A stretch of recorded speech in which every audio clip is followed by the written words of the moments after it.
Hello, and welcome to another episode of Pop Life, brought to you by the wonderful people of This is Revolution Podcast.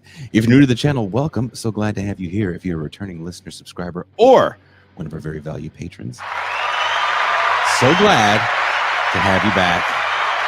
A big shout out to all the people that joined us last night for movie night. We are going to have a special champagne room tonight as we're going to listen to some tunes from our guests.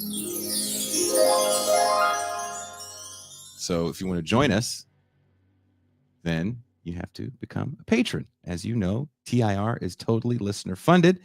And since we have a no holds barred ethos, many of our shows are sadly demonetized. That being said, if you appreciate what we do here on TIR, have the means, and want to make sure we can continue to do all this, become a patron for as little as $3 a month or $30 for the year. You get access to champagne rooms, past and present. You get to join us for our call-in shows. And you can make sure we can continue to bring you this kind of quality programming. Now, on to the show, the Will Haven interview. When the conversation turns to Sacramento heavy music, Deftones often dominate the story. But lurking in the shadows, louder, heavier, and far less interested in the spotlight was Will Haven. Formed in 1995, they emerged at a time when America's heavy music scene was in a strange holding pattern. Thrash had traded in its speed and fury for groove and radio friendliness. Grunge had already aged into arena rock introspection. And nu metal was just starting to blend rap cadences with punk aggression. Will Haven didn't fit into any of these molds. They weren't trend chasing, and they weren't interested in compromise. Their sound was, and remains, dense, punishing, and emotionally raw, unbent by industry pressures or passing scenes. Over 3 decades, they've built a legacy, not through mass media hype, but through sheer force of will. Today, we look back at 30 years of noise, chaos, and endurance with one of heavy music's most underappreciated legends, the band Will Haven. Please welcome Jeff, Mike, and Wayne to the show. What's going on, fellas? What's up? Is that Great intro, man. Is that a decent intro? Yeah, that was Awesome. Legit. Well, I wanted to give you guys your proper due because I feel that when people think of Sacramento as a Bay Area native, as a person that's been to Sacramento more times than I can count, 4 shows, it does. I think the scenes are incestuous a little bit, Sac and the Bay. Did you guys spend some time in the early days coming down to the Bay Area playing shows at like Berkeley Square and places like that? Yeah, definitely. I mean, that's where we had to go to see shows because bands wouldn't come through Sacramento. Yeah. What was your spot back in the day? The Sac spot where you guys Sac played spot? shows? Well, Yeah. Oh, Cattle Club. Cattle Club. Okay, Yep. that was it. Bojangles. Now, I mean, whatever. Yeah. Same thing. Yeah, I think Cattle Club was like the only spot I really think. I mean, then, there were a couple ones open up after that, Capitol Garage and stuff, but Yeah. I mean, they had the boardwalk, but Scratch that wasn't. Yeah, that was later Was, too. was the but boardwalk around back then? Oh, yeah. It was, but it wasn't. It was catered to more like the rock, like the more More glam metal, rock the bands. metal Yeah, bands. like that. Tesla. But the more Yeah. bands. Yeah. Straight up. Well, they were probably playing the boardwalk back then. Totally. Yeah. They were already big then. Yeah, Yeah. they were already. Yeah, They were They were selling huge. our arenas in 9. Yeah. All those bands had that moment where they had a little. Yeah. Yeah. Then the state fair circuit. Yeah. Yeah. Nothing wrong with that. But yeah, the Cattle Club was it. That's like everybody came through there, Inside Out, and Tool. who else? Nirvana. Yeah, like that was it. That's where like the Deftones filmed like a couple of videos, right? Yep. So yeah, Oh wow. that was it. That was the spot. Was there a sense of mutual support between all you Sacramento bands, Deftones, Far, you guys, or was it more like friendly rivalry? We all live in the same house. Yeah, they lived in the. We all lived together. Really? Yeah, me, Mike, and and well, me, Mike, and Sean Lopez from FAR, now who's in Crosses, we moved in together, 92? Yeah. And so FAR was just kind of still a newer local band. Mhm. And Wilhaven wasn't even around. Like, it wasn't even a thought back then. And so me and Mike would just go hang out with the FAR guys all the time. And, of course, I met Chino through my friend Todd, and Deftones were kind of a newer, upcoming band, too. So there was no competition yet. We were just all just friends hanging out. And then each band started, or FAR and Deftones started getting a little more bigger in Sacramento. And I don't know if they had a little competitive rivalry, but we didn't. Like, we were still hanging out, like, pretty much roadieing for them. Like, there was no... Yeah, we were driving. You know, we so were just on tour. Yeah, we were just driving their crap around. So Yeah. So what? Yeah, between us, but no, like, we've all been super close friends, and even to this day, like, we're still super tight. Everybody's still super tight. It's like, even though all these bands have kind of gone their own direction, everybody, like, nothing's changed. Like, if we go hang out with Abe or Chino or Sean or whoever, it's still the same as it was back when we were hanging out as kids. So it's different. It's not like a normal band rivalry at all. I noticed that about the Bay Area thrash scene. I got to know a lot of those guys. I was telling you briefly off air that I lived in a space where a lot of those bands practiced. And one of the things that kind of, I don't know the right word for it, was interesting to me, I don't know if that's the right word, was a certain level of camaraderie between those dudes, where if one would be in town, everybody would come down to say what's up. Yeah. Which I thought was kind of cool. Right? That's funny because there was one spot to practice too, and that was Matt Eric's, and everybody practiced there. So, Yeah.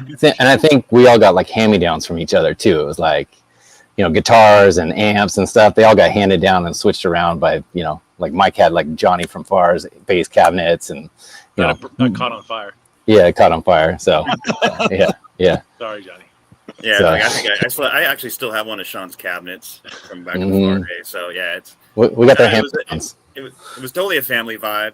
You know, like, you know, we're all roommates. We all hung out. Like, yeah, it was a very special thing to have like that many talented people in our little circle of friends. Because, you know, even friends that didn't, you know, make it as big as Deftones, they're all still do really, really well. Like in either industry or starting new bands, or it's like when I look back at our little group of friends, like, it's insane, like the stuff that people have done like outside of our little group. You know, it's pretty wild. When the Deftones blew up and labels started sniffing around Sacramento, did you guys ever feel pressure, either from the industry or just local expectations, to soften your sound or make it more marketable? No, hell no. So It was kind of the opposite, you know, because I think sticking to our own thing, like, Willhaven didn't start until, like, I think right when Deftones got signed, right? Yeah, they were already We signed. started like right when they signed to Maverick. So Mhm.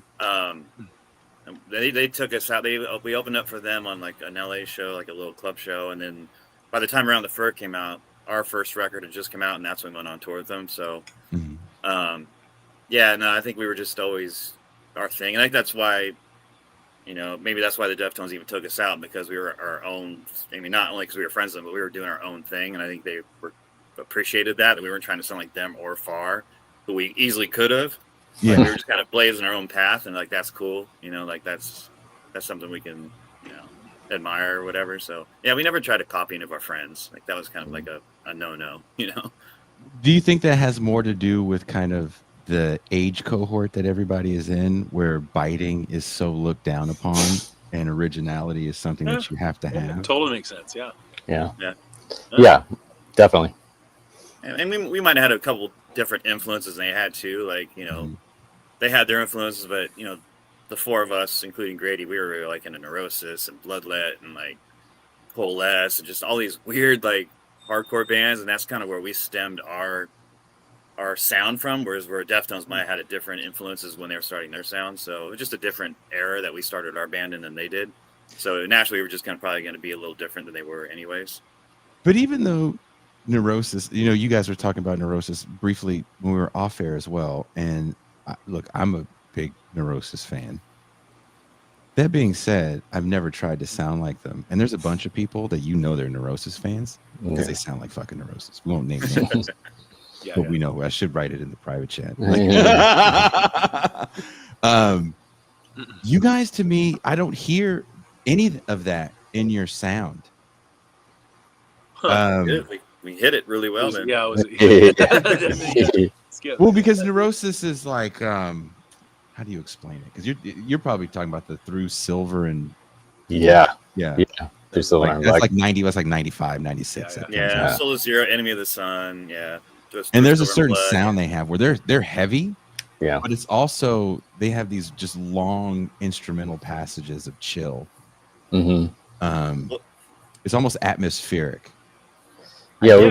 It wasn't so much the sound we were trying to steal. It was definitely the vibe, because Neurosis has a vibe about them. They were very dark, heavy, but very dark, and also very authentic. And I think that was what we were trying to like, what we were captivated by, was authenticity of it, of like, how a band could be so heavy but so real. I mean, we toured with those guys a couple times, and like, those guys off stage are the same as they are on stage. You know, so like, they're the real deal. And I think that's what we really looked up to, is like, they're heavy, they're dark, but they're just like got this cool vibe about them. And I think that was very inspiring to us, like coming up as a new band, like, all right, this is kind of what we want to feel, or, you know, think about when we start writing stuff, and keep that dark, edgy feel to it, but not try to like be cheesy about it, you know.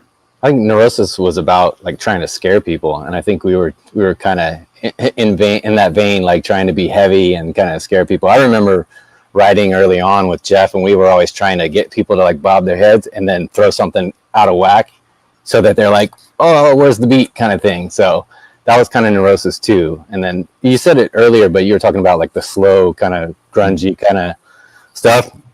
I want to take credit for that, because I can't play fast beats. So that's why we got stuck playing, you know, that slow, heavy kind of stuff. So that just wasn't my thing. Yeah, exactly. So that's funny. Yeah, I think that's what we were kind of into at the time too. Because like all the faster stuff was kind of just, you know, kind of played out by then. So this is kind of even before Doom was a thing. Like, like slow doomy stuff before Doom was actually a thing. So I'm a guitar player. You can't see, but I have a guitar next to me. What were you guys tuned to in the early days? You remember? Drop D. Yeah. Let's just drop D. The first two records are drop D. Although we did do drop D on two songs on El Diablo. Oh, El Diablo had had two drop D songs. Yeah. But most of it was all drop D. I have to ask, this is so early in the drop tuning days. Were you guys like Godflesh fans at all? No, this all came from.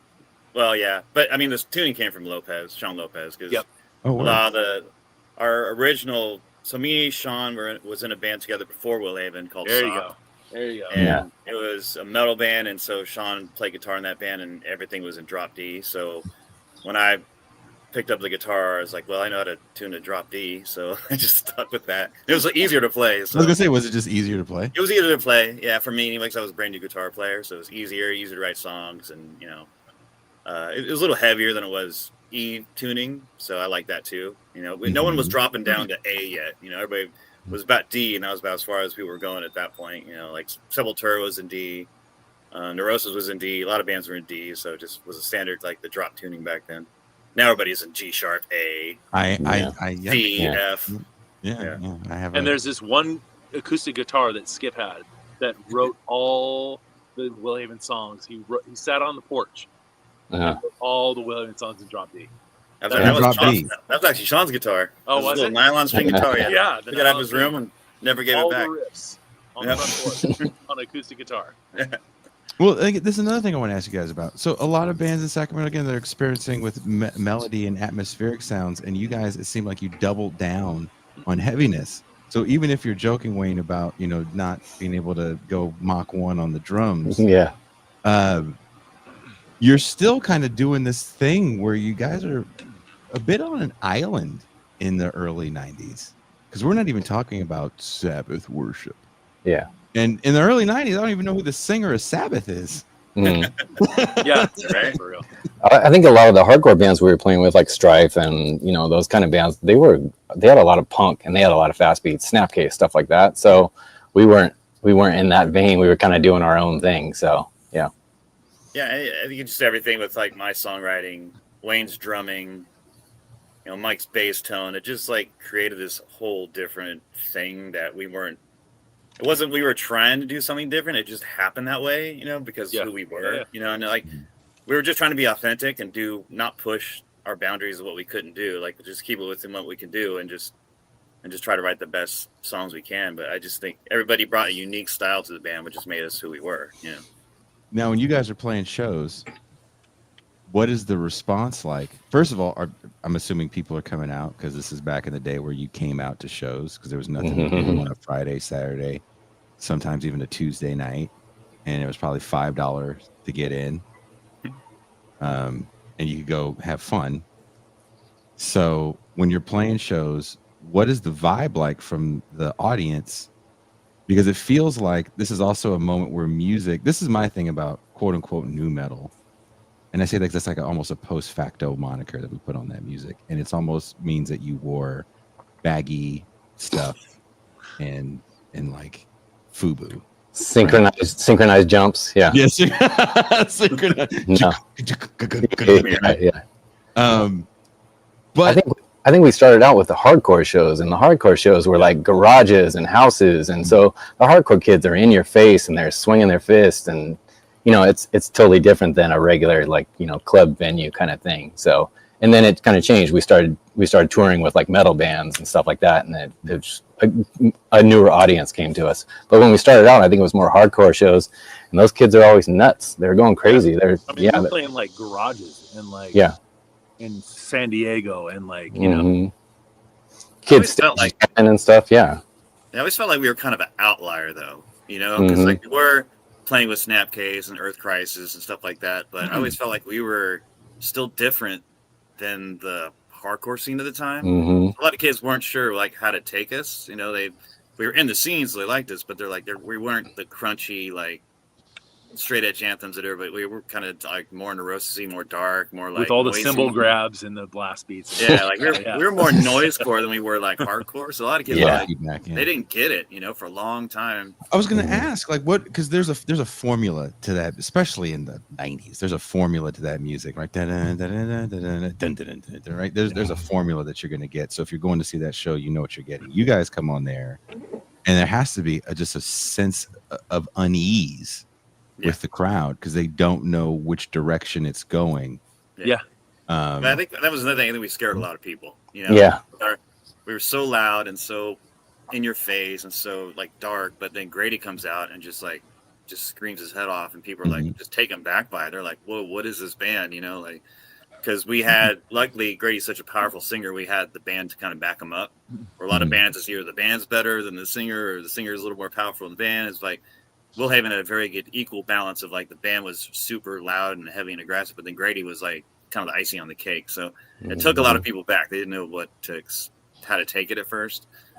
So it's like Willhaven's always been a slow process for a lot of people. You know, like they finally, after a couple of years, they figure out like, oh, okay, now I get it. Now I understand what this band's about or whatever. So, but yeah, I'm not gonna sit here and lie and say I knew about you guys in the '90s. I remember watching you guys on. Was it when Headbangers Ball got rebooted? Oh, and Jamie? they played they played the Carpe Diem video, I think. Oh, no shit, really? That's how I had no. I was like, who are these people? I was like, this shit is awesome. I've never. And they were like, they're from Sacramento. They're from up the road. What? No way. Yeah, so I was super stoked when I that's first kind of the breakthrough song for us in a way, you know. Kind of changed our style a little bit of like going away from the Rossi and adding a little more like the Sepultura single string kind of stuff going on and more groovy stuff. But I think it was just that's kind of what we were feeling at the time. But yeah, that helped kind of ease people because like El Diablo and LVH are definitely like its own thing where it's like you kind of have to either be in that kind of frame of mind or like that kind of music to enjoy those records. So yeah. I mean, how are they looked again? Your whole catalog now is available for people to stream, and you can tell the truth. I'm sure you check the numbers every so often. Are people going back and listening to the earlier stuff, or are they kind of stuck in the? No, like I would say the earlier stuff is the more I think El Diablo's kind of held as the GOAT, you know, just because it was so different. Especially just came out of left field. Like you said, it was 1997, and that kind of music wasn't really prevalent then. It was more, you know, the new metal was coming in and the hardcore scene and stuff, and then we come out and it was just this wall of noise, basically. So everybody was like, whoa, what is this? So that's kind of considered the GOAT. And then Carpe Diem was kind of like the next, our kind of hit record, I guess you could say. But those two seem to be the two records everybody, if they mention Will Haven, it's one of those two records. What label were you guys on at the time? Revelation. Revelation, yeah. Well, Crisis. yeah, Crisis, yeah. Subsidiary of Revelation, but Revelation. Yeah, Revelation. And they helped you guys fund the video for Carpe Diem? No. Yeah.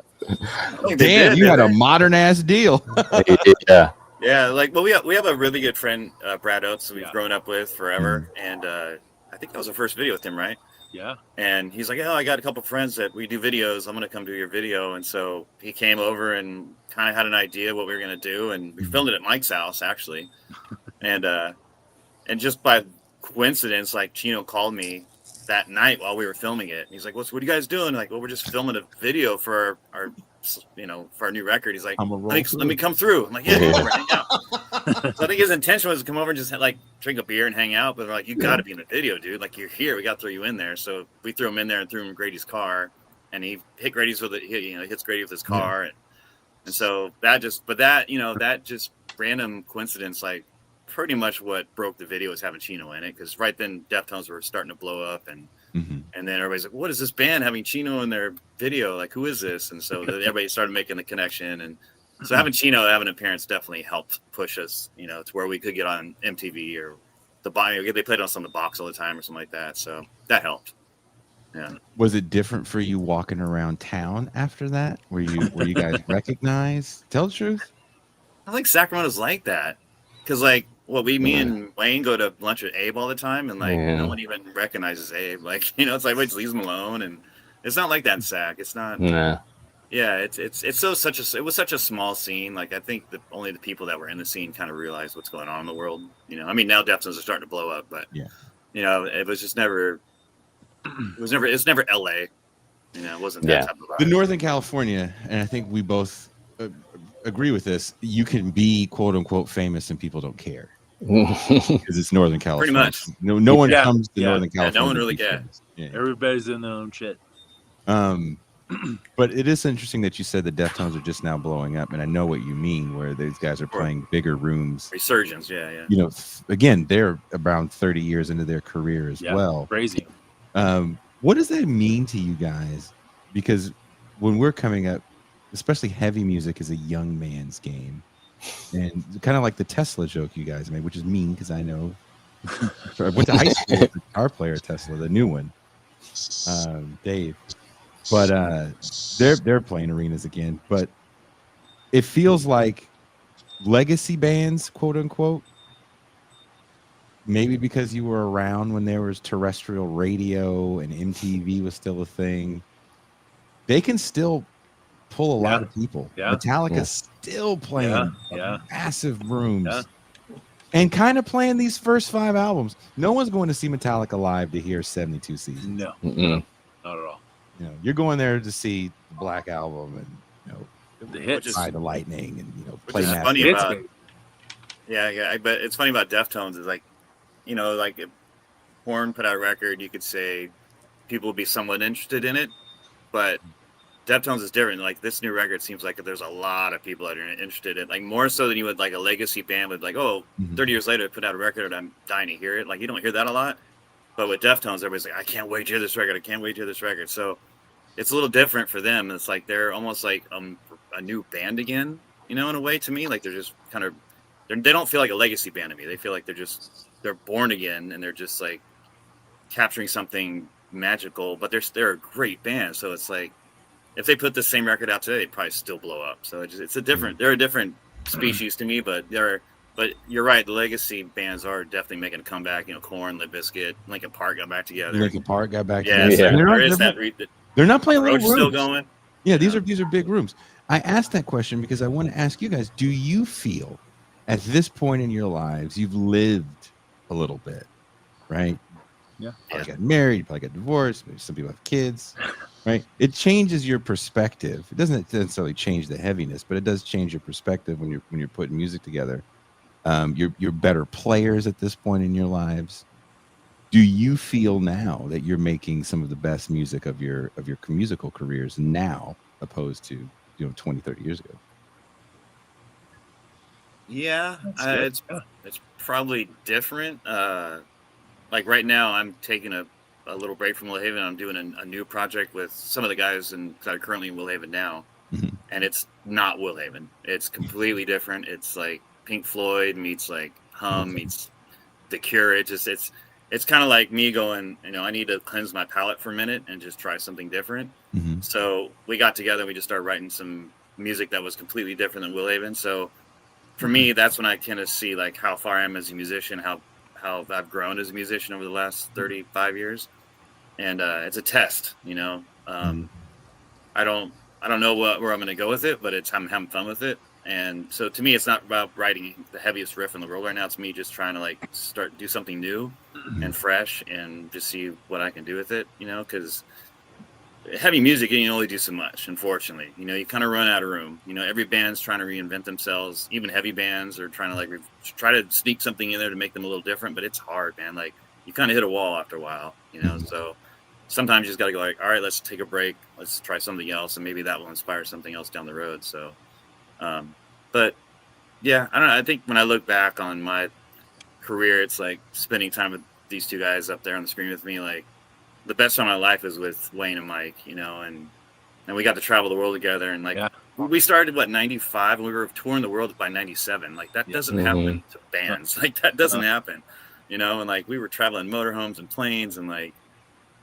like we were joined to the hip, so I think when I look back and like what we did as friends coming from Sacramento, I've known Mike since 7th grade. I know Grady since 5th grade.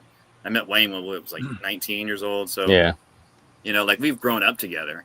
And the fact that we can look back and like look at the memories we had together and what we've done together, it's like that pretty much like outweighs the music I wrote.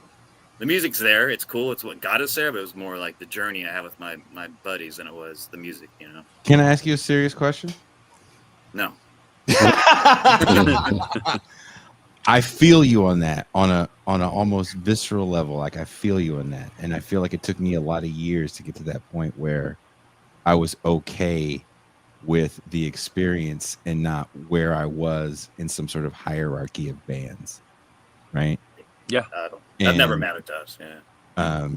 Like I was playing 150 shows a year internationally, and I had friends that weren't doing a third of that, but they would get on bigger tours. I'm like, fuck, do I suck? Or like, why the fuck are these motherfuckers getting all the breaks?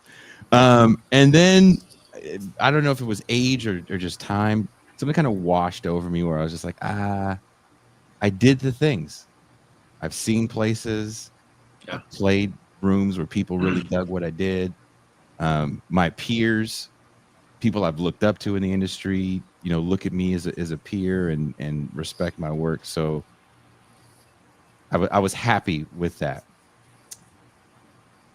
Is that where you guys are now collectively? There's not like a drive to quote unquote make it. It's just, let's just make a record, or let's just go do some shows. It'll be fun. I mean, I don't know. I think we were in a weird position because, we put out our first record and we all of a sudden were touring with Deftones around the world. Yeah. We had and then 2 or 3 shows. Right after that, right after that we were touring with Fear Factory, and then right after that we were touring with Slipknot. It's like, I felt like we'd hit the jackpot. Yeah, we've hit the jackpot at the beginning of our career. So it's like after that, everything was just like icing on the cake. The only thing I joke about now is that the 2 bands that we toured with in 97 and 2000, Slipknot and Deftones, are now headlining arenas, and we were playing with them in like closets. Like, we couldn't even fit our equipment on some of the stages with Slipknot, and it's like we were playing bars with Deftones and Slipknot, and now like they're playing arenas. Like I kind of wish we like could have like played an arena on tour with them, but but whatever. But that's the only thing I got to joke about. It's like, we missed the opportunity to like play big arenas, but we still got to play with some of the most inspired inspiring bands of our generation. Like got to tour with them. So I feel like we already hit the jackpot. So it's not even about the music anymore. It's like I said, I feel like we've already done more than we could have even dreamt of. So whatever happened after that was just icing on the cake. So we're not trying to break any doors down. It's just having fun, but I think we pretty much accomplished all our dreams. Mike? Oh yeah. It's crazy. We like hit the ground running. Like the tours we had. I mean, one of our second shows with like Beastie Boys and sick of it all. Yeah, that's right. Yeah. It's like, holy shit, we're playing with these legends, It's just, I don't know. And then I went with these boys, the CARPE DIEM tour a couple years ago, and like we just toured the West Coast and played shows. There was some people there was some, but I still had a fucking ball, man. Hanging out with the boys. Yeah, we had a blast. Wayne? Well, I've been retired for a while, so so those first few years, I just think about it like how fearless we were back then. Yeah. All four of us, because we're going out for 2 months in a Winnebago with 4 pairs of boxers, and the Winnebago. Yeah, exactly. So we were kind of fearless, and looking back on it, I mean, I appreciate everything we did, but I don't think we appreciated it too much at the time because we thought, we were just young and dumb, Yeah. And get to go to Europe and have like Frank Delgado be our personal tour guide across Europe, kind of thing was kind of crazy, teaching us how to convert our money and where to eat and what to order, So yeah, sleep on their floors and use their showers when they check out of their hotel rooms, So yeah, we were kind of fearless back then. It was kind of crazy. So to look back on it, like all 4 of us had a crazy experience there the first 7 years or so that I was in the band. So we got lucky to have some good friends to vouch for us too. So do you guys feel that you hit a bit of a wall with the industry itself, or that the sound was maybe still, even 7 years in, too new? Because now, I don't know if you guys feel the same way. Like I've been listening to the stuff to kind of get ready for the show, and I was like, I feel like these guys, if they came out today, it would fit right in with a lot of the stuff that you hear in the heavy music world. Do you guys ever feel that way? I don't know. I guess, I've seen bands that I don't want to like be conceited, but I hear bands that have the Will Haven thing going on or some kind of like intangible that we had going on back in the day, or like maybe taking a little piece of it.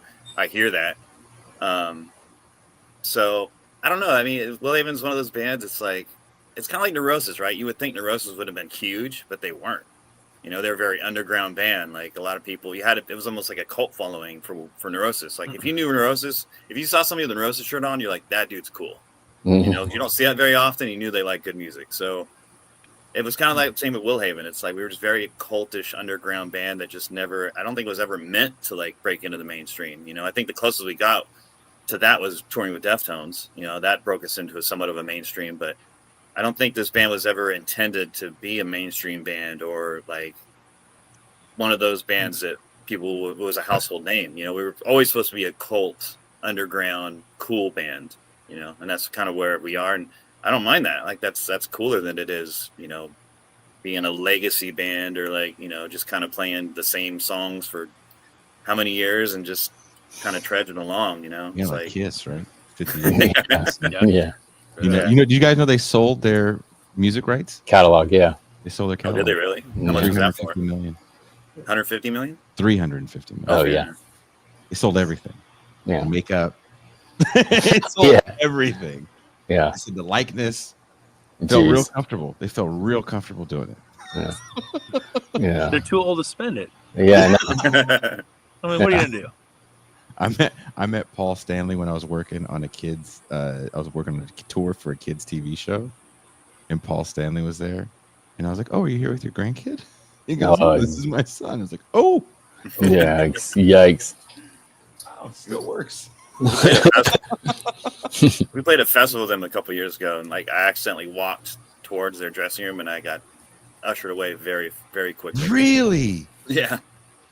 Not by them, but like management. No, by security. You're just like, yeah, don't even come near this area. Whatever, dude.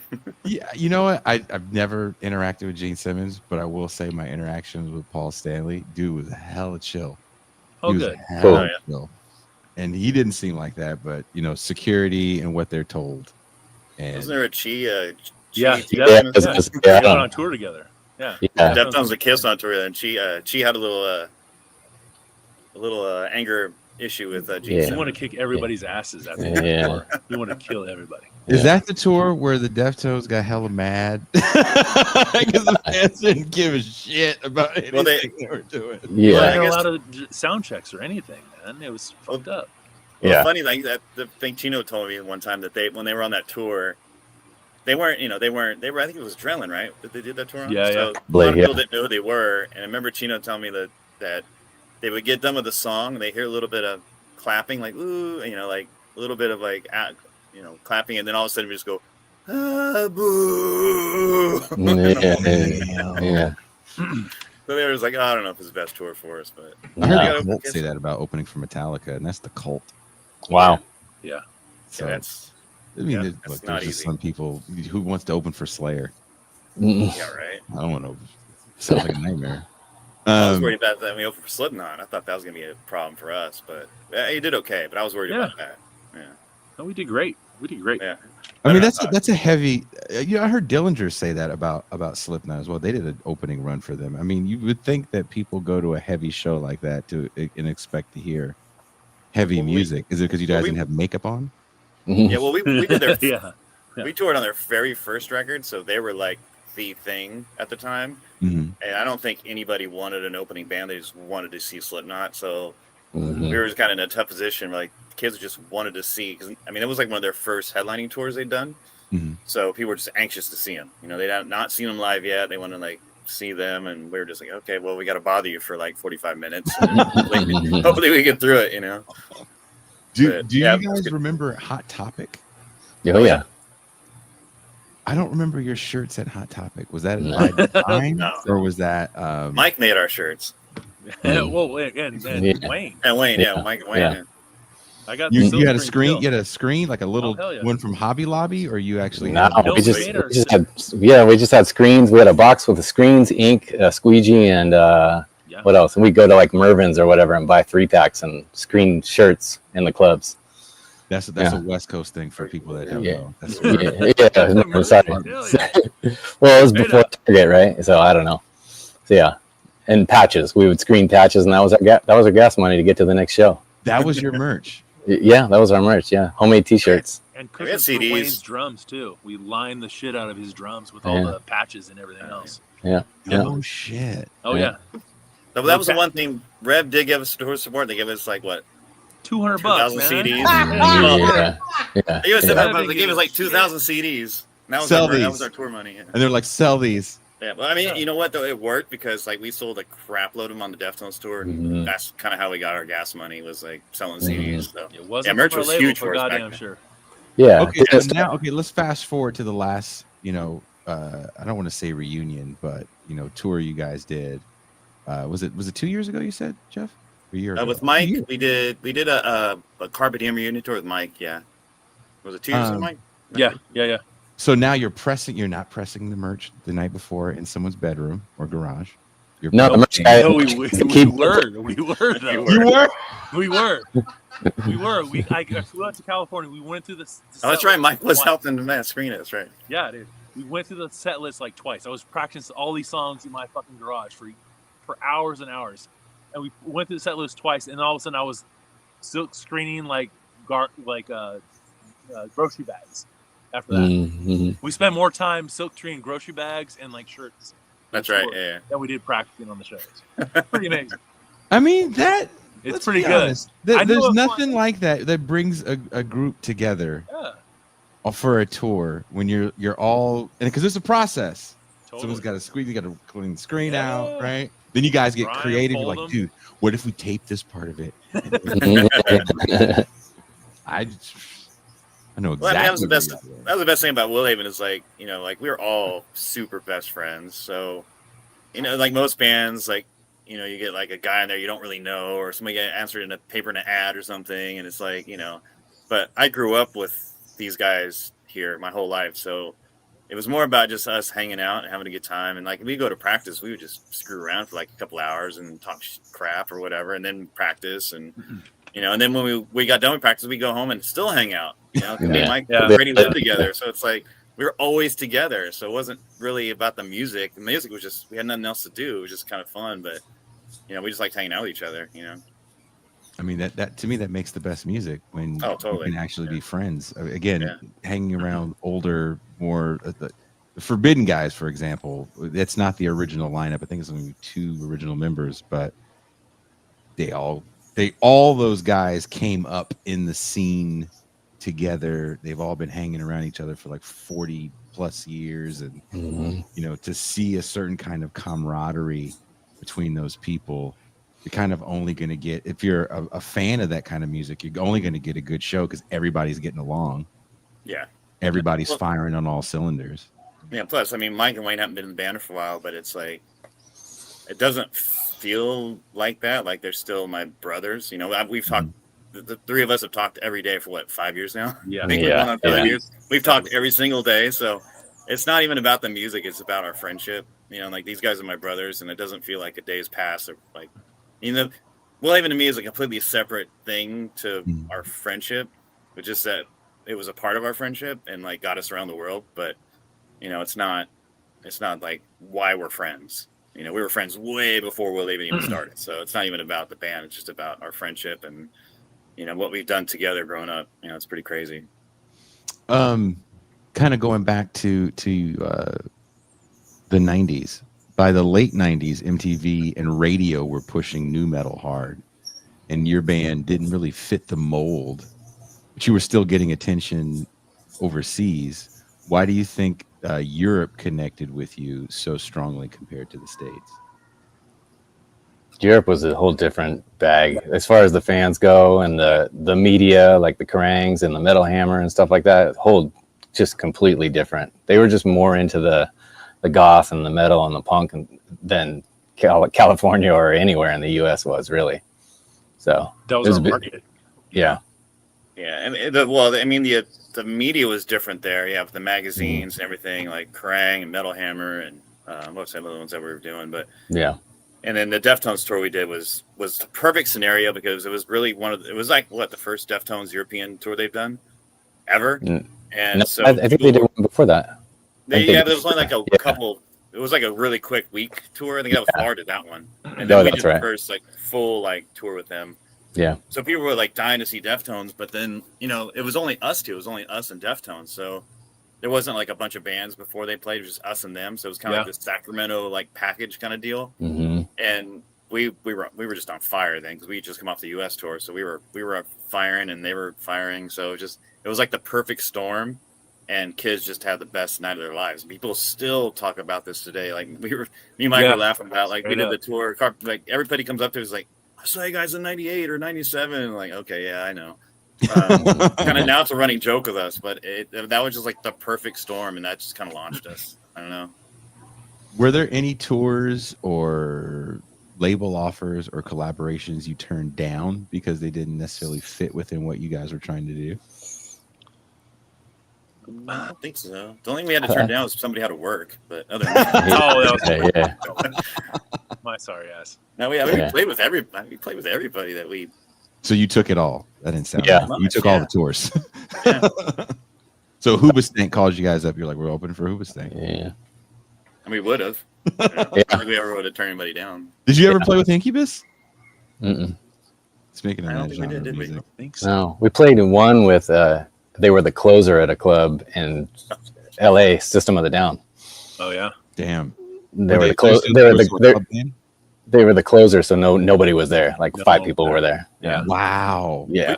I watched a little bit of them though. Like, we were sitting there having a drink and like we were watching them. We're like, these guys are all right. Never thought what was gonna happen, but You had no idea. Yeah. No.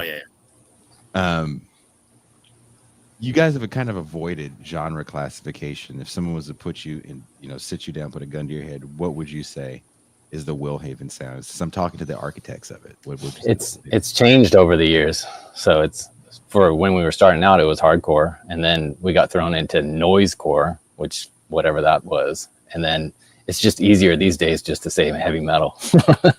Yeah, right. Yeah.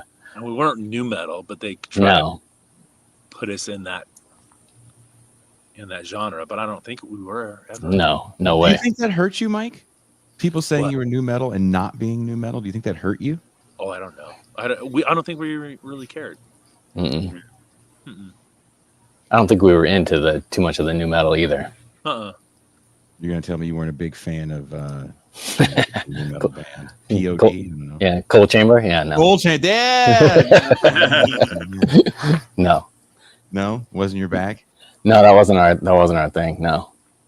And then I think I was more into new metal than these guys were. Like I would like pop on a CD on tour, and these guys would yell at me like, "Turn that shit off!" But I mean, I was more into it than they were, but it just wasn't the thing that we gravitated toward. You know, like I don't know. Was it the rapping? I don't know. Like I think everybody was into the first Korn album, and then it just kind of went. They did their own thing, and it was good, but it wasn't like where we were headed, kind of thing. Yeah, for sure. Yeah, I think our hardcore roots kind of kept us out of like us trying to be like that. You know, like we were even all the way to 90. Our second record, WHM, was really influenced by like Coalesce, Converge, Dillinger, stuff like that. Is where we were already touring with. We had already toured with Deftones and stuff, so you would think we would come back have like a new metal sound, but like we went in the opposite direction. Like we're like we need to be more Coalesce, we need to be more like Converge, So we just kind of went the other direction instead of trying to be what everybody else is doing. Well, Converge is just so chaotic. Yeah. Well, we love that too. Like we love the chaos. Like I mean, the dead guy. I think one of our favorite bands is like Coalesce. We used to play Coalesce nonstop. So that's one of those chaotic bands you can listen to. And we loved it though. Like we got to be chaotic like this. We got to be noisy and like just heavy. And so we were more into that than it was. We need to sound like Korn or like Deftones or more abrasive than like the harmonies and all that other stuff. Yeah. Mm-hmm. Yeah. Which is funny because those bands, I mean, Converge still has a career, but it almost feels like there's a ceiling. And again, with youth, you're not looking for a ceiling. You're like, oh, if you can play 200 people, then we can make $1 million trillion and do it forever. Yeah. I know you said that the audience will start getting bigger and stuff after you do certain tours, as it's supposed to happen. When did it get to a point for you, Wayne, when you were like, I think I'm done here? Yeah, that's a trick question. I don't know. I was just, we weren't making money, and I was breaking cymbals and drums and shit like that. So I was broke. I was broke. I just needed to work. I was working construction when I came home from tour and broke. So I just needed to change lifestyle for me more than anything. So it wasn't the music or anything like that. I enjoyed everything, but it was just it was a lifestyle change for me. Yeah, that was the hard thing for Willhaven is we weren't making any money at all. It was tough. And, after Carpe Diem, we actually did break up because, we were actually playing bigger shows, but we weren't still making any money. So it was like, oh, what are we doing? Like we're getting close to our almost 30 and we're like, oh, we're going to do this forever. And I think that's the problem with a lot of the bands that we grew up with, Dead Guy and all these other bands. It's like they couldn't sustain it because in a band in our position, it's really, really hard to keep going when you're traveling and paying for stuff and gas and flights, and it's not cheap. So it does take a big strain on any kind of medium-sized band. If you're not headlining like theaters, you're not making money. So it's a strain for everybody. It's like who has the capital to keep it going. That's kind of where it's at. So it sucks, but it ruins a lot of bands. That's why you see a lot of hardcore bands change so many members, because a lot of members can't afford it. They can't quit their job. They can't take time off. So it just is a cycle. So that's the crappy thing about the arts. It's it's not so self-sustainable unless you get to a certain point. Didn't you guys lose a singer? Didn't your singer leave after Carpe Diem? Grady. Yeah, well, we broke up after Carpe Diem, and then we Worski, baby. Yeah, Yeah. drawers. Well, we actually started recording a record with Sean Lopez, and Chino was helping out with that. And Grady had done the demo tapes, but then Grady had decided to leave again right when we were about to go record the record. So we were kind of in a pinch, and we were like, well, we still want to put out a record. So I called Jeff Jaworski, who's like a really good friend of ours. He was in the band Red Tape. And I was like, hey, can you just fill in for this record? And like, we already had a tour of Deftones booked too. So we're like, we're not going to turn the Deftones tour down either. So it's just come in, finish the record. We'll do the tour and we'll assess from there what we're going to do with the band. So he hopped on, finished the record. We did the tour of Deftones. And, you know, it was kind of a real weird time because, you know, we thought we were getting back together and then we kind of fell apart again and we were holding on by duct tape. And even the Deftones tour was like very hard. You know, we had a really bad, crappy van, and it was just like it was chaos, you know. So, a van on a bus tour. Were they on a bus? Oh, it wasn't even a van though. Like this van, like Mike couldn't even sleep on the van. It was so tiny. Like he had to sleep in the back. It caught on fire, and it was. And you were gone by this time, Wayne? Yeah, that's what I was going to say. This is sleeping sitting up is not something I'm going to do for too much longer. Speaking of vans, Mike has a good picture of a Deftones bus, our 1980 Winnebago, and then Limp Bizkit's bus right behind it. So it's pretty epic. Did you guys ever do a Warped Tour? We in Australia. Yeah. Whoa. Yeah. That was awesome. Whoa. How was that? That was you know, there's a video on YouTube of us playing Sydney, I think, or something like that, but or Gold Coast. But that was a weird tour because we got picked up by Tools Management for a little bit of time, and he just started throwing us on everything. He's like, I just want to get you guys out there. So we went to Japan. Damn. And then he's like, I'm gonna put you guys on a Warped Tour in Australia. I'm like, yeah, sure, it sounds like fun. And then we looked at the lineup, like, dude, these people are gonna hate us. What was it? Was it all the pop punk stuff? It was like Lagwagon and like no Boss Tones, Boss Tones. Yeah, we're like, dude, we Guttermouth. Any of these bands. Yeah. But you know, we had a blast. So like the shows were actually pretty good. Yeah. And we actually had a good fan base from it. And well, we had a blast. So like we were just idiots on the whole tour, which was fun. But yeah, I mean, it worked out good, but it wasn't our, you know, genre for sure. But we were cool with all the bands. Like we became really good friends with the Boss Tones guys, and like we had a blast. One of the things people don't talk about when you get to do these things, especially internationally, is that, you know, when you're touring, let's say just the West Coast, right? You're going to play Sac, the Bay, LA, San Diego, and that's going to be your route. You're going to work that. You're going to build the fan base, hopefully over time, right? You can't just go to Australia. No. The logistics behind Australia are insane. Yeah. We almost didn't get in. Mm-hmm. They were like, they remember through all our equipment and they tried to like take my guitar apart because they thought it had like bugs in it or something. Yeah. It was wood from the U.S. Yeah, wood from the U.S. I was like, what are you talking about? Yeah, it's gnarly. It's crazy. Yeah, it's crazy when you think about that. Like I did a tour. We opened for Godflesh, and the reason we got the opening gig is because he got stuck in customs, and the original opener didn't want to wait. They interfered with what they had booked, so we got the gig, which was great for my life. That was one of the last shows I played was Detroit, something like that, on a Slipknot tour. Slipknot, We were supposed to go to Canada, and half their band and their crew couldn't even get across the border because they had warrants out for them or shit like that. Yeah, so they canceled the last 3 Canadian shows. We drove back from Detroit in the wintertime. Yeah, the worst drive. I know exactly what that drive is like. And the whole way sucks. Yeah. Oh yeah. You know, it's 73 Winnebago going 50 miles an hour. Yeah. You were towing a trailer?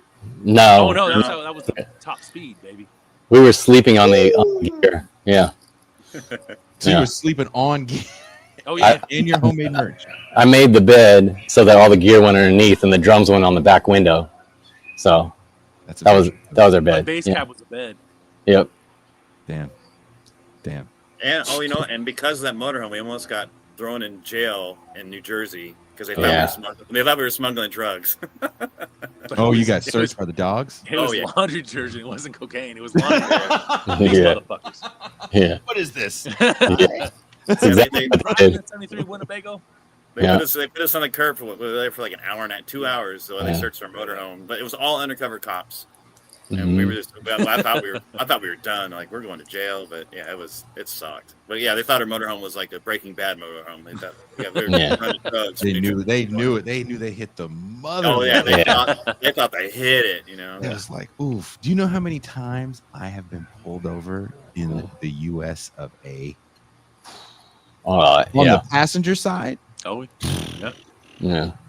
Oh, we got pulled over all the time because we'd be like in St. Louis and we had California plates in a van, and they'd pull us over.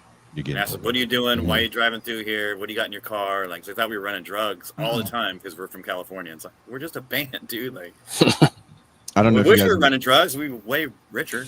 I don't know if you guys ever played the border, like Mexico, and we were playing Juarez, but we had just played somewhere in Arizona, like Bisbee, Arizona. So we were driving down, and you have to like drive along the border, and you have to drive slow. Like, if you drive fast, it's because we had a white van, no windows. Oh, nice.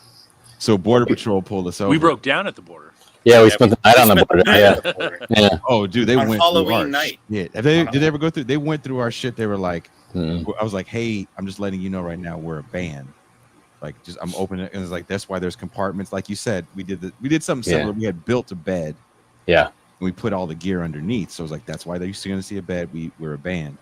And the Border Patrol opened it up, and he was like, okay. Yeah. And he saw this. We had brought a PA with us on this tour because I was in a 2-piece with my ex, and we never trusted the house. So we put together this really cool PA that if we played little shitty places, we could still fucking blow people away with low end, right? We had like subs and all this shit. Oh, hell yeah. And the motherfucker opens it, and he just looks, and he goes, oh, you guys really are a band, huh? I'm like, yeah, I wouldn't lie to you. Yeah. You're like, all right then, but just be careful. So I definitely know that that pain of being searched, and there's been other times where we've been searched, and she gets out of the car, you stay, all that bullshit. Yeah. Yeah. In closing, how do you want the band to be remembered in the heavy music canon? I'll ask Wayne first because Wayne's been gone the longest, and you've had more time to reflect. How would you like your quote unquote legacy to be? What would you like it to be? I mean, the albums that I worked on, but I think we all four of us had a mentality, and Grady was a great lead singer for this too. But we always wanted to just kind of punch people in the mouth when we got on stage. So even if the crowds weren't into us and they were just standing around watching, we were, thrashing around and doing our thing and not really concerned with how if they liked us or not. So I want to say I like that. I think we gave 100%, every time we were on stage. So remembered as a heavy, aggressive, good live band. Mike? I agree with, same thing with Wayne. I think we didn't really conform with anything, and we did our own thing. We were pushed on a lot of people with our own because the luck of us knowing the people we knew and the bands we went out with. But we never conformed with it. We did our own thing, and appreciate us. Mm-hmm. Jiggity Jeff. Yeah, I mean, I think I'm still blown away that what we did, what we accomplished. Like, when we started Willhaven, we were just jamming around in our house, like thinking maybe we'll play the Cattle Club. That was kind of our goal. It's like, let's play the Cattle Club, and then all of a sudden here we are 30 years later, still playing, or still people coming to shows. And it blows my mind, like taking this little thing we called Willhaven, and now it's like got a name, or it's a name out there in the world, and it's people recognize it. And it's pretty wild, But I think I agree with Mike. It's just that, or even Wayne, it's like we definitely gave all we could, those first 5-7 years, and we kind of broke the mold and broke through a little bit, and we've been able to sustain it. And it sucks because I always sometimes wish that this band would have maybe got some money coming in or something, because it would have been fun to have this journey with these four guys. the whole time and build this legacy. So I mean, unfortunately, being in our situation, we didn't make it happen. But you know, as long as those guys and Wayne and Mike are proud of how Will Havens continued on and trying to keep that legacy going and still put out good music, even though they're not around it, but at least they're always going to be attached to it. You know, Wayne's always going to be Will Haven, Mike's always going to be Will Haven. It's just that's the four guys are the seeds of this band. So as long as they're proud of like where it's gone, that kind of means more to me than like the actual fans. Gotcha. You know, if the guys started this thing are still proud that they said that they were in Will Haven, you know, 30 years later, then that I'm stoked on that, you know, because this is about the four of us and not about the world, you know. Ozzy Osbourne, as you guys all know, got to have his final goodbye with Black Sabbath, and I got to watch some of that. A good friend of mine sent me the files of the show, and I'm not going to lie or sugarcoat it. And again, maybe this is just 47 hitting me, my male menopause, I don't know. But I definitely got a little teary-eyed watching the Ozzy part of it, because I couldn't think of one band or musician of any genre of music that got to say goodbye. If anything, people have died on stage. Like Nick Menza, formerly of Megadeth, died on stage. Playing at a club. Dimebag gets murdered on stage, right? So people don't get a chance to actually, quote unquote, properly say goodbye. And as I was watching the show, it was less to me at a certain point about the fans, so to speak, and more so about the four literally original members. Yeah. That have outlived amazing. So many people that had way worse drug problems than them. Yeah. And they were able to, you know, whatever you want to say about the performance in Ozzy's voice, to me that didn't matter. You know, Bill Ward, who is 1,000 years old, was going for it on the drums. And, you know, kind of like what Wayne said, you leave it out there on stage. For Mike and Wayne, would there ever be a moment where you guys want to get on stage in SAC, where it all started, and say, let's just put this away for good, but let's do it as the original Cats? Like a farewell show kind of thing? Yeah. Yeah, I mean, I think we're all still close, you know, all four of us. So I think putting us back in a room and back in front of our instruments, it'd be like picking up right where we kind of left off, kind of thing. So, yeah. We actually did that. What 5 years ago? Got together in January. The four original guys went into our practice spot. Right. Yeah. Like we played like a lot of El Diablo. And it sounded amazing. So we all still got it, and it's still there. And I always thought about like if Will Haven closes out, it would be cool to like maybe do like maybe a 2-night show or whatever, where it's like the lineup now and then end it with the original four, because that's how it should be, you know. Because like this is, even though the band's gone on, it's really the DNA of me, Mike, Grady, and Wayne. It's like that is the DNA of this band, you know. So then it'll always be that way. So it is fitting that if we were to say goodbye, that these guys be a part of it, play the last note, basically, you know. So yeah, that's always something that we've always had in the back of our mind, that, you know, it's not, and then luckily we all love each other, so it's not weird, you know. It's like I gotta call Mike and say, dude, I know we had this beef, like I want to do one last show. It's like, it's not like that. Like we talk every day, so it's nothing, you know, it's nothing weird about the band. So yeah, if it came down like that would happen, and I'd be stoked on it. You know, I'd love to jam with these guys again, you know, for sure. Can we do it in a garage? I think that makes that stuff kind of more fitting, right? Not everybody's going to have the big send-off in an arena. Yeah, but you got to get Mike to move back to Cali. I know. Yeah. I know. You got to make the time, man. You got to make the time, Mike. You got to come back. You know what? I'll throw this out here on the main show. Yes. For public. If you guys can find a way, I will get you a show. You won't make any fucking money. You'll get paid in patience. Oh, perfect. We're in. Yeah. But I think if you guys come, I believe in my soul. If you guys come down here and play either TJ or this one spot in Rosarito where I live, people will show up and lose their shit. Which that's the Will Haven tour right there. That's our. But if you guys can manage the vacation time, put the PTO aside, It's a short drive. I'll have gear for you to use. All my Man. guitars are set up for drop G sharp, so you're fine. There you go. Right? You just need some Advil and some Bengay, and we're good. Again, I'm old too. I got you. I So got all our you. rider is Ben, or no, Tiger Bomb and Advil. Yeah. Yeah. G-shit, the Chinese white flower shit, dude. Electrolytes.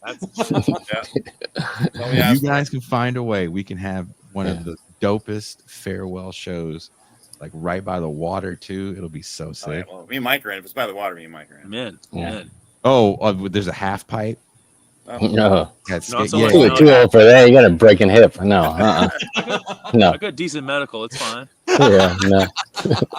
I'll fall in water. I ain't falling in no wood no more. Yeah. No. But yeah, if you can put that, if you can manage you 4 guys, even coming down here, we'll get you a place for no more than 2 days because I'm not that rich. All right. That's all we need. But yeah, let's make it happen if it can happen. But I want to thank you guys for taking the time to talk with me. Now, are you guys gonna be joining me in the champagne room where we're gonna go through your catalog a little bit? Yeah, I can. Down. Wayne, you're down? Yeah, for a little bit. Yeah. Yeah, I can. Okay. We'll do it for a little bit. We'll Yeah. You guys can relive the recording process of some of this stuff. I'm curious too. It's like I want to go back and remember some Tour of that. stories. I don't Yeah. know who made the playlist. Was it Grady that made this playlist? What's the playlist? I'll put the playlist on the screen. I can't play it. This one. Oh, I don't know. Mm-hmm. It's called "The No Stars to Guide Me." Oh, I think Oh, this is the album, the compilation album. Yeah, that's a record. The last record that just came out. Oh, It's okay, like so a, the label put this Anniversary together. record. Yeah. Mhm. Okay. Yeah. Okay. It's all our hits. All the singles. All the singles. It's a lot of songs. Yeah. It's 90 minutes. We did good. 90 Leave some- minutes. leave Or, I'm some sorry, bangers 40 in there. minutes. I'm sorry, 40 minutes. 90 saves. I'm sorry, 90 saves. Okay. It's pretty good. Well, I have Okay. 89 people in my family, so So we're gonna go back. If you guys want to join us, listen to some Will Haven. There's only one way: become a patron for as little as $3 a month, $30 for the year. You can hang out with the band in the backstage, if you will. Also, if you're leery about the investment, there's a trial. Oh yes, there's a trial. 7 days. Try it out for free. Come hang out with us in the band. Thank you guys. And we are out.